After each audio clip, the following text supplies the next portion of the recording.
Hi out there in the YouTube. This is number 27 of the Nakshatra series. We are going to be going into Revati, which is the final of all of the nakshatras. It is the culmination. It is the end of this series. It is also the end of the nakshatras.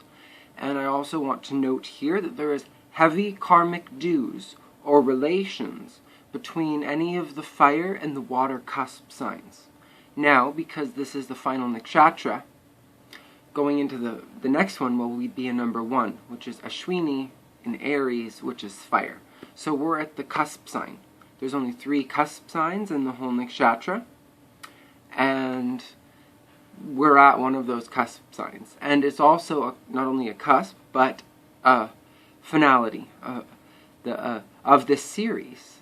And with that, I want you to remember the karmic dues and all that. So the closer towards the end of this nakshatra that you get, or the closer that you get to Ashwini, then the harder you might feel karmic dues. And this can be a plethora, a barrage of different things, so I'm not going to get into that. But what do we want to know about Pisces? Well, Pisces is a water sign, so this is like heavily emotional. Everyone feels emotion, but this sign more so. And it is ruled by Jupiter, and Jupiter being like the god of luck, prosperity, wealth, abundance, growth, all of that fun stuff. But at the same time, kind of like bit of like being juvenile, like a child.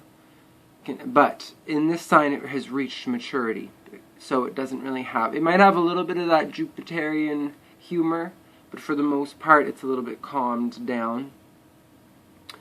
And they're also mutable, which means that highly adapt to be able to change. Chameleon-like Pisces is. Like they tend, like for all of the nakshatras that fall in Pisces, they're very good at taking on their surroundings. But this sign, the very most, because the previous 2 were human when it came to their class, not their class, but their nature. Well, this one's nature is godlike, or diva, so it's going to be drawn towards the good and the spirit. And so I'll start reading some of the details. Its class is Shudra, or servant. This is because they will help anyone, even their enemies, just because they want to maintain harmony and balance. So, much more peaceful sign than the previous 2. Like, this is more of like the priest of the priests, like, because it's in Pisces, so it'll have that kind of Piscean energy, obviously, because it's in that. But more so, like, this is actually like kind of Pisces of the Pisces. Like, it still has a bit of that dualistic nature where there's the bad side. But, being diva, it's going to be drawn to the good. Hence its symbol being the fish, which symbolizes that, like the fish is always moving. Even in still waters, it's always moving. And this symbolizes that it's moving towards source. And it's one of the most spiritual of the nakshatras. So, it has that benevolent presence. So, yes, I mentioned that its nature is diva, or godlike. Its ruler is Mercury. Now, being ruled by Mercury, Mercury is like the bridge between the other realms and this world. Hence the constant evolution and growth. It represents language and communications. And it's a very spiritual sign because it represents, Mercury. It's the god, the messenger of the gods. And everyone has a Mercury placement. And so would someone who has this sign as their moon. Now, if you had, depending on your chart, obviously this is going to make a huge difference where it is placed. But if you have this sign, Revati, as your moon sign, then it would be very important for you to look where your Mercury is placed in your natal chart, or your mizal. So, highly would recommend to do that. Its symbol, as I mentioned, is a fish in water, which represents the movement of the soul and travel towards the creator, or the source. So, very benefic influences, and very spiritual sign of all of the zodiac or nakshatras. It is the most spiritual. So, remember, its element is ether. So, in classical zodiac astrology, we have earth, air, fire, water. But in Vedic astrology, with the 27 nakshatras, we also have ether included as an additional element. Now, ether represents, even in terms of scientific, like Tesla and like the ether, if you do scientific research, it represents the spaces between the atoms, or the unseen, the metaphysical, the spiritual. So, ghosts, UFOs, telepathy, all of this stuff that seems to like occur, but there isn't a tangible physical substance to it, that is ether. And ether is compatible with almost everybody. Well, not almost. It's compatible with everybody because it flows in between the spaces, between whatever they are. So if they're with an earth person, well, they can flow between the crystals. If they're with air, they can flow between the communicational abilities of that air. And especially, like, etc. But especially when we look at, because we're in Piscean energy, it's like the chameleon. So it has a very, very strong influence on this, being able to get along with everybody. Its animal is a female elephant. Now, there's lots of reasons behind this. Elephants are very docile, unless provoked and poked and poked and poked. They're normally very peaceful, and they'll eat leaves off the trees. They prefer ground level as opposed to mountains. They don't like to climb or have heavy change. They like the static, the neutral, the zen, the spiritual, and peaceful. You know, like a very hot sunny day, just flapping their ears, eating some leaves on some flat ground. Like, so, that, and the animal gives significance towards compatibility when it comes towards like sexual compatibility between partners. So you can look up what other nakshatras have elephant as their animal sign, and that will show you physical compatibility. It doesn't necessarily mean everything goes perfect, but at least as a summary of physicality, they show it in an animal. That way, it's a little easier to understand. So, but even like any sign can be compatible with any sign. It just takes love, compassion, and understanding. So, just to note that. Myths associated with this are that its name translates to wealthy or to transcend. It's ruled by two main deities, Pushan, which is a solar deity. It shines light on the dark paths, but is much kinder than normal sun god. It will give wealth, prosperity, and completion. And Vishnu, the preserver of the Trinity at the time of the dissolution. Now, there's cardinal fixed mutable. This lies in mutable, which is the maintenance. So there's like creation, cardinal, the initiation energy, and then there's fixed, which is destruction and harshness, and being like stubborn. And then there is maintenance, which is taking what you got before and maintaining it and growing on to the next phase, which is, you know, cardinal fixed mutable, cardinal fixed mutable, cardinal fixed mutable. That's what it is in the 12 zodiacs.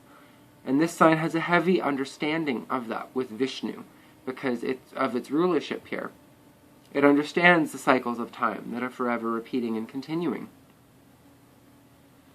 The main ideas associated with this nakshatra is shepherd, foster parent, incubation, protector and nurturer of others on their journey, difficulty with own children, diseases in childhood. They also progress in leaps and bounds. So even though it has like the elephant as its animal, you know, once in a while there's like a stampede, like that, stampede. Well, this nakshatra also applies in that way, where in their life they will progress in leaps and bounds. Even though most of the time they prefer it to be static and neutral and peaceful and zen. And that's true for everybody, that like we learn the most through trials and tribulations and the difficulties. But this sign, it applies in this manner, like an elephant. Traits. It is the most spiritual of all of the nakshatras. Shows huge amounts of wealth, and this can be due to Jupiter, as in Pisces, with Mercury ruling for the Revati element. When we combine these, well, you have luck and prosperity, and then you have the bridge between the unseen and the seen. So when you combine those, well, it gives wealth and prosperity. They are very optimistic and believe in God. They are very pleasing, benevolent in nature, and the most fortunate of all the nakshatras. They believe in themselves, and they have their own spiritual, individual, unique beliefs that they hold to themselves. They are the eternal optimist. They believe in themselves and feel that they can do anything. They completely rely on their belief system rather than taking effort. So they can be a little kind of like the elephant when it's like sedentary and like just wanting like a static neutral plane. They might be like not apt to make change so much, a little bit too shy, a little bit too reserved, too kind to make change unless, provoked like an elephant. Saturn can help them make good goals or work come easily. So you'd want to look at your Saturn placement for this. They're daydreamers. Well, that's Pisces, like Pisces is the daydreamer, and that's because Jupiter. They're the most tender and sensitive of all of the nakshatras, so they have a tendency to get hurt easily. But because of their ability of being the eternal optimist, they will remain unflustered, even in the face of big setbacks. So they're undaunted. They will continue their course like an elephant, unstoppable, largest land animal pretty much. So, that's why it's given this symbology. Of all of the signs, they have the strongest ability to create illusion. Now, what it means by creating illusion and all that illusionary magical stuff, it means the world of the Maya, which means in Vedic astrology, illusion. And this symbolizes our world, because it's the fabric and creation of all these different fibers of being that are coming together. And this sign understands that very well due to its chameleon nature, because whenever it meets someone, it takes on their nature, kind of like Mystique from X-Men, and never forgets that, ever, wherever they come into contact, and they learn and grow through their trials and tribulations. They represent refinement and sophistication. They want civil, well-mannered environments. They are born into good families and have good development. They know how to make friends. They're very tender, but get easily hurt. They have worries, but are more relaxed and patient, and do not get overwhelmed. They aren't anxious. So they have that mellow environment about them. You don't feel pressured when you're around them. It's just kind of easygoing, relaxed nature. They speak from their mind because of the Mercury abilities and have huge speech. So they can be very, very talkative. And depending on who they're with, talkative in different ways. They're very tricky and clever, and this comes from Mercury. Things can seem rehearsed, but they are truly from their mind. It's just that they know the thing so well, it just comes to them by nature, and they're just like, well, that's just how it is, so why would you have to think about it beforehand? It's just flowing from the other side, the unseen realm, to this side, which is the one that we can see. And our brains are like a freaking supercomputer. They're pretty fast. You know what I mean? Gets the gears going. Because they have Mercury. But this can be a little bit misdirected sometimes. We also want to remember that Mercury's like Virgo and like Gemini. So a lot of different routes. And this sign needs to maintain focus. Because much like a fish swimming in water, you don't just want to dart here and dart there and dart there. if you want to accomplish a goal, like, spawning or whatever, you gotta stay true to the course and stick to it. And that's the only way you're going to accomplish things in the physical world of the Maya. So, remember that.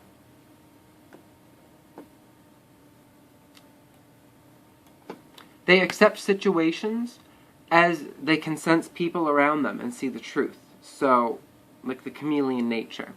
Put them in any kind of fish tank and they'll adapt and change. They aren't emotional fools. So even though this sign is very emotional in nature, they aren't fools for love. Like, they're very understanding of the depths and nature of this cycle in the world of love and rebirth and transformation. They see it around them all the time. And they're quite aware, but kind of zen about it. Like, they don't let it bother them. They're daydreamers, but they can also transform their dreams into reality. It deals with infinity of time and space, creation, destruction, maintenance, or cardinal, fixed, mutable, as the zodiacs go. They're very, very hard to pin down, because new light is always shining on their horizons. So due to that, like, ever-changing, ever-flowing nature, they always see new things. They always progress. They always evolve. And if you don't evolve along with them, then you kind of might get lost in the dust. Like, and they don't mean to be like, they're just like, oh, we'll see you in the next lifetime. Like, they're very calm about it. Like, they understand all the other nakshatras better than any of the other nakshatras have the ability to. Like, were the previous two signs, but they are human in nature. So that means that they're going to be, like, neutral. Well, this sign is benefic, so being diva, or godlike. So it will have the ability to connect to source. And with that, it kind of, like, can undo some of the filters of the world. So whenever they come into contact, they kind of absorb the energy of that person and use that to create life lessons for themselves and evolve themselves for moksha, or spiritual growth, in this lifetime. The last 2/3 should be avoided for beginnings of all kinds. Not good for overcoming difficulties, calamities, or negative things, like sharp activities, like surgery, or strenuous activities, like mountain climbing. So that's because Jupiter, I guess, a bit, and because it's the final sign, they might just be like, oh, just let the current carry me. I trust in God and believe in all that, so just let the current carry me. I don't want to have to do anything. And Jupiter, just like being juvenile and happy-go-lucky, like, why? You know what I mean? Like, it might have a little bit of that lackadaisical nature, or being a little bit, lazy. And yes, their physical appearance, they're going to have a glow on their face. They'll be very beautiful, handsome. And it also relates to the feet, ankles, and the groin. Even in the nakshatra books, it doesn't really explain the groin area. Like, this sign is associated with the feet, or the lower area, or the bottom-most of the human body, because it goes from Aries all the way to Pisces. Like, any good astrologer, or even a basic astrologer, should know that. So, yeah, I hope that this has given you good understanding of either yourself, or your partner, or just friends. And yeah, remember that this is mainly for your moon sign. But if you have other sign placements here, it can apply, but in different ways. And you would have to remember that since the moon is your, like, emotional response, depending on what other planets you have placed here, they will apply in different ways. But, and thank you for joining me in this Nakshatra series. It's been fun, and I hope you've learned as much as I have. So, bye.